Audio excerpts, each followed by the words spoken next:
So hey guys, what's up buddy, it's your host Mr. Nemaster and I'm back with a new amazing video once again guys. So basically you may have seen most of the times when you open Instagram and you have seen some of the these types of location, and basically all these are custom made. So in this video guys, I'm going to teach you how to make a custom location so you could add up on your post so it might look kinda cool or whatever you want.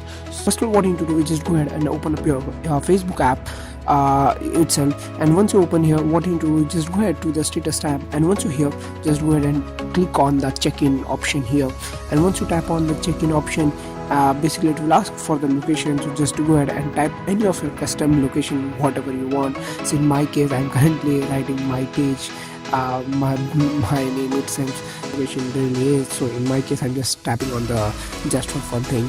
And yeah, so once you're done with this, just go ahead and then do this. So once you've posted this, just go ahead to your back to the Instagram app itself, and once you're there, just go ahead and search for the location which we have just created, and boom, as you can basically see, this is the location which we have just created. And yeah, you could just go ahead and post it up. So that's it for today's video guys. I hope this small video is really helpful, and see you in my next video. So host Mr. Masters signing out. Have a nice day. Bye bye.